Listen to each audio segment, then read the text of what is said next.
생강과 함께 먹은 바로 이것 때문에 암과 치매에 걸렸다는 사실 알고 계셨나요? 아침에 생강을 먹는 것이 인삼을 먹는 것보다 낫고 밤에 생강을 먹는 것은 비소를 먹는 것과 같다는 말이 있습니다.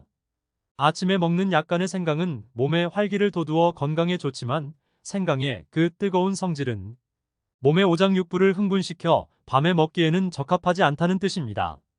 생강은 혈액순환을 돕고 소화를 촉진하며 항균 효과가 있습니다. 하지만 이렇게 좋은 생강에도 최고의 궁합인 식품이 있고 나쁜 궁합이 있습니다. 제대로 알고 드셔야 그 효능을 발휘할 수 있고 맞지 않는 궁합은 오히려 내 몸 건강을 해칠 수 있습니다. 그래서 준비했습니다. 암과 치매 예방을 위해 생강과 최악의 궁합 3가지와 최고의 궁합 3가지를 자세히 알려드리겠습니다. 안녕하세요. 모두의 건강지킴이 100세 시대입니다. 아직 구독 안 하신 분들 계시나요? 지금 바로 구독과 좋아요를 눌러주세요. 첫 번째, 생강과 함께 드시면 최악의 궁합인 것은 바로 돼지고기입니다. 아주 약간만으로도 돼지고기 비린내를 무척 잘 잡아주고 고기의 담백한 맛이 살아나기 때문에 특히나 돼지고기 요리에 생강은 자주 사용됩니다. 그런데 여러분, 사실 생강은 각종 고기와 맞지 않는 식재료인 거 알고 계셨나요? 깜짝 놀라셨죠? 특히 돼지고기와 생강을 함께 조리하면 목이나 기관지에 좋지 않습니다. 그 이유는 사포닌 때문입니다. 생강에 함유된 사포닌 성분은 기관지염, 천식 등 호흡기 질환에 뛰어난 효능이 있습니다. 하지만 돼지고기와 함께 섭취하면 돼지고기 속 지방이 사포닌 효과를 경감시킬 수 있습니다. 또한 지방 함량이 높은 돼지고기를 많이 먹으면 도리어 지용성 유해 물질의 체내 흡수를 높일 수 있습니다. 그뿐만이 아닙니다. 돼지고기는 찬 성질이고 생강은 더운 성질이라 함께 섭취하면 설사를 일으킬 수 있습니다. 아무리 좋은 음식도 넘치면 모자란 것보다 못하는 경우가 많습니다. 그러니 몸에 부담이 되지 않을 정도로 적당히 드시는 것을 권합니다. 여기서 잠깐, 그렇다면 생강과 함께 섭취할 때 기관지를 좋게 하고 몸을 따뜻하게 해주는 완벽한 식품이 있을까요? 생강과 함께 드시면 최고의 궁합 첫 번째, 바로 무입니다. 생강과 무는 의외의 궁합이라고 여기실 수 있지만 추위가 막 시작될 때 천연항생제로 잘 알려진 생강과 무를 함께 드시면 그 진가를 발휘합니다.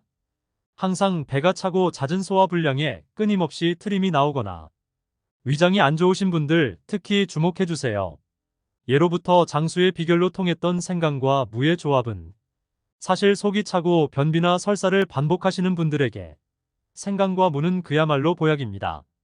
무병장수하고 싶으면 밤에 자기 전에 무즙을 먹고 아침에 일어나서 생강즙을 마시라고 합니다. 무즙 반 컵에 생강즙을 한 스푼 정도 넣어서 한번 드셔보세요. 한 잔 마시게 되면 속이 일단 편안해지면서 온기를 느끼실 수 있습니다. 무와 생강이 소화를 도우며 복부 팽만 변비 같은 증상에 효과가 좋습니다. 무는 소화 작용뿐만 아니라 기관지에 아주 좋은 식품입니다. 오래 묵힌 가래를 삭혀서 기침을 줄여주고 무의 매운맛 성분인 슬리그린이 점막을 자극하면 점액 분비가 활성화됩니다.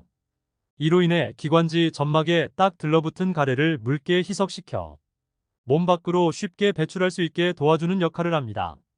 생강과 함께 드시면 최고의 궁합 두 번째는 바로 계피입니다. 생강과 함께 면역력을 높여주는 식재료 중에 하나가 바로 계피입니다. 항상 필요한 현대인들이 이유 없이 아프거나 몸이 붓고 무거운 증상들이 모두 만성염증으로 생기는 증상들입니다. 막연히 만성염증이 몸에 안 좋은 건가 보다 짐작만 하고 계신 분들 참 많으신데요. 건강검진을 해도 특별한 질병이 없는데 여기저기 아프고 무기력하고 기운이 없다거나 시도 때도 없이 몸이 붓는 등의 증상에는 만성염증이 원인인 경우가 많습니다. 갑자기 살이 찌고 이유를 알 수 없는 아픈 통증 모두 만성염증을 의심해봐야 됩니다. 만성염증은 우리 혈액 속의 노폐물 활성산소가 원인입니다. 국립농업과학원에 따르면 생강은 혈액을 깨끗하게 해주고 피가 온몸을 잘 돌게 합니다. 혈액이 끈끈해지는 것을 막아 혈관이 좁아지는 동맥경화 예방해줍니다. 특히 생강의 진저롤 성분이 쓸개즙의 분비를 촉진시켜 콜레스테롤을 조절하는데 기여하고 염증을 완화해줄 뿐만 아니라 염증을 일으키는 체내 효소를 억제합니다. 생강이 혈액 속의 독소를 제거하여 피를 맑게 해줍니다. 계피는 생강과 유사하게 위장 강화, 살균, 감기에 효과가 뛰어납니다. 저명한 과학저널 PLOS ONE에 따르면 계피의 주성분이 알츠하이머병을 일으키는 아밀로이드 생성을 억제하고 신경세포를 사멸시키는 타우 단백질의 엉킴을 방해하는 것이 밝혀졌습니다. 그뿐만이 아닙니다. 일단 생강은 자연이 주는 천연 난로라고 불릴 만큼 우리 몸을 따뜻하게 해줍니다. 냉기를 없애는 명약입니다. 계피 또한 혈액순환을 촉진하는 효과가 있습니다.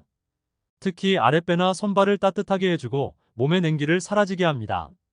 이렇게 우리 몸을 따뜻하게 해주는 두 가지 식품 생강과 계피를 함께 드시면 마치 몸 안에 불을 지펴주는 것과 같은 효과를 줍니다.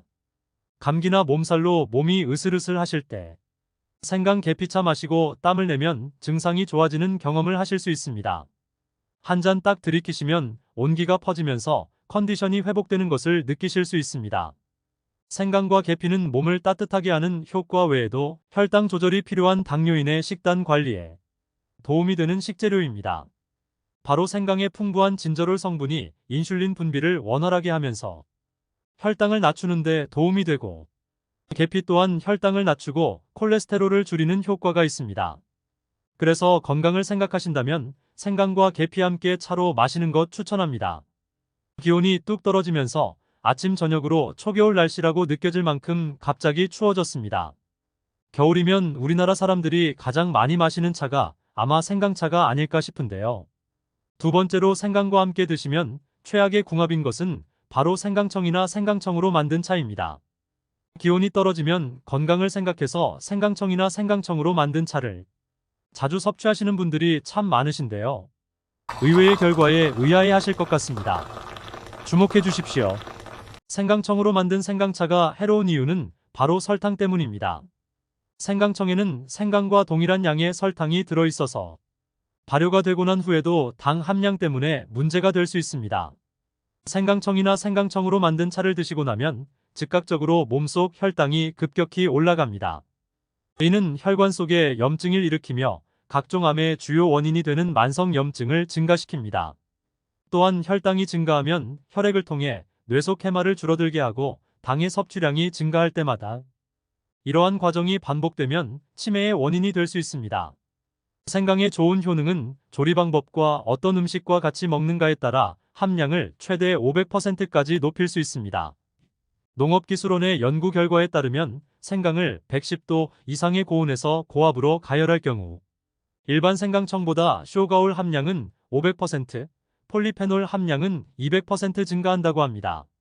앞으로는 설탕 함량이 높은 생강청보다 생강을 압력솥에 끓여서 드시면 생강의 유효 성분을 가장 안전하고 효과적으로 섭취하실 수 있습니다.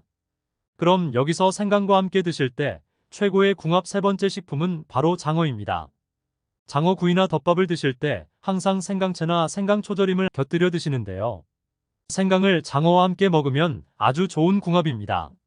생강의 매운 성분인 진게론과 쇼가올은 병원성균에 대해 강한 살균 작용이 있어 식중독 예방 효과가 있는 것은 잘 알려져 있습니다.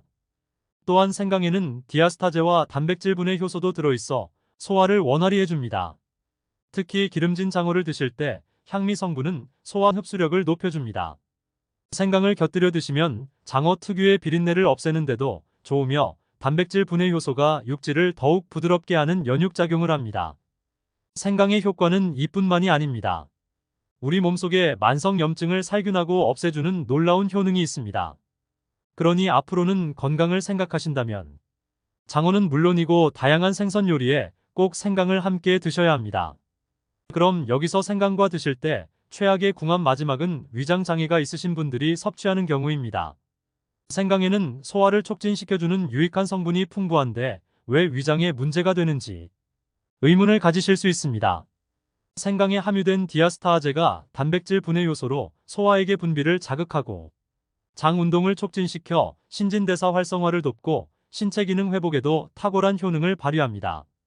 그러나 이러한 장점에도 불구하고 생강의 위액 분비 효능이 너무 강하기 때문에 위장 장애가 있는 분들께 문제가 될 수 있는 것입니다. 위가 평소에 약하셨던 분들은 생강이 위점막을 지나치게 자극하여 오히려 위경련 위출혈을 유발할 수 있습니다. 따라서 이런 분들의 경우 지나친 생강의 섭취는 주의하셔야 합니다. 위장 건강을 생각하신다면 별도로 생강을 따로 챙겨 드시는 것이 아니라 평소 식생활에서 육류나 생선류와 함께 적정량을 조리해서 드셔야 안전하게 드실 수 있습니다. 지금까지 생강과 함께 드시면 건강을 해치는 세 가지와 함께 드시면 최고의 세 가지 궁합을 모두 알아보았는데요. 마지막으로 함께 정리해 보겠습니다. 돼지고기와 생강을 함께 섭취하면 돼지고기 속 지방이 기관지에 좋은 사포닌 효과를 경감시킬 수 있습니다. 가래를 녹여주는 무와 함께 드세요. 생강으로 차를 드시려면 설탕 함량이 높은 생강청으로 드시지 말고 압력솥에 끓여 드시면 몸에 좋은 쇼가올이 5배 증가합니다. 계피와 함께 끓여서 드시면 치매까지 예방할 수 있습니다. 위가 약한 분들께는 생강이 자극이 될 수 있습니다. 별도로 섭취하기보다는 음식과 함께 적당량 드시면 건강에 좋습니다.